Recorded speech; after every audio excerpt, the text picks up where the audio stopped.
Hey, EdT1138 here, and I am doing another tag response. This time it is to my buddy spritesNbytes, and he wants to know what games that you have on your list of games to buy have you found in the wild but been totally surprised that you ever actually found it. I don't think he worded it that way, but I don't know if I can word it the way he worded it, because Gareth defies description. If you have never watched his videos before, you have to go see him because it is an experience. That's all I'm going to say about that. I will leave a link to his original tag video and a link to his channel in the box below this video. Check him out. He'll blow your mind. Alright. First game on my list of games that I never thought I would find in the wild, certainly not for cheap, is Battletoads Double Dragon.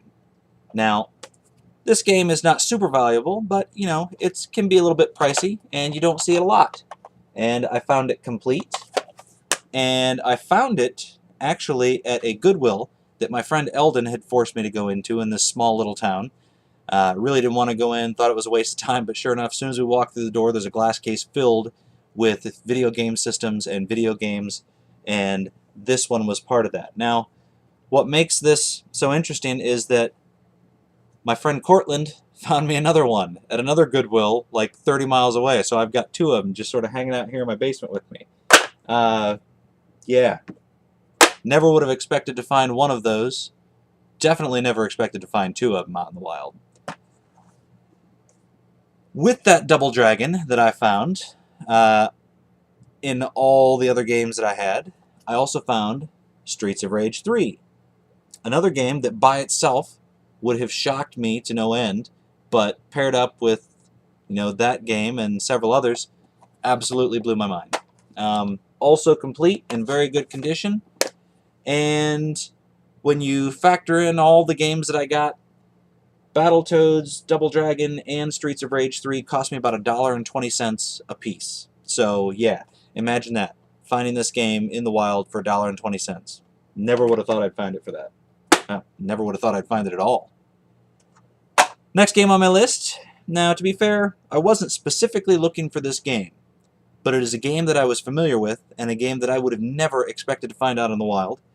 I found it in a different Goodwill in another city, and it was sitting on a shelf with just a whole mix of things. There were toys, there were decorations, you know, there were storage bins, and then sitting on the shelf all by itself in the open, surrounded by all this random stuff, was Tomba for the PlayStation. Now, it is in almost mint condition. It has the manual, has the game. The game has just a few very light scratches that I don't even think the camera can pick up. And even the jewel case has, you know, some of the cellophane still stuck to it that I didn't bother to take off. Yeah, I couldn't believe that this was just sitting there, and like Gareth said, the idea that this game was sitting there and nobody around me was running to it and snatching it, you know, I didn't have to fight anybody for it. I barely even had to look for the thing. It was just sitting there staring at me, waiting for me to pick it up. Yeah, can't believe I found that.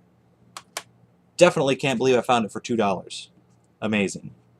And this last one here, if you watch my recent pickup videos, you will have seen this one and probably know what it is already.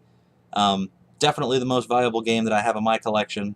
I was at a flea market, happened to see this Super Nintendo sitting there without a price on it.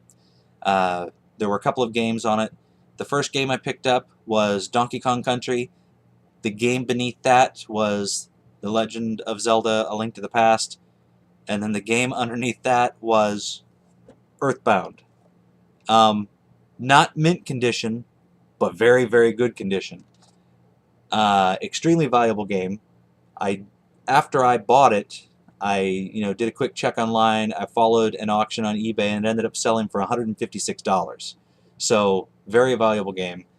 And I essentially got this game for free. I mean, when you figure that I paid $21 for a complete Super Nintendo, Donkey Kong Country, The Legend of Zelda: Link to the Past, and this, I mean, this was just the bonus card. It's the only reason I bought the whole thing, but yeah, I don't even know what to say about that. Never would have thought I'd even see this game in real life, let alone find it for a couple of bucks. Absolutely amazing me. So, thank you very much, Gareth, Sprites and Bytes, for posting this question. And I'm telling you guys, if you haven't subscribed to him, you have to watch one of his videos. Even if you don't subscribe to him, at least watch one or two of his videos. He defies description.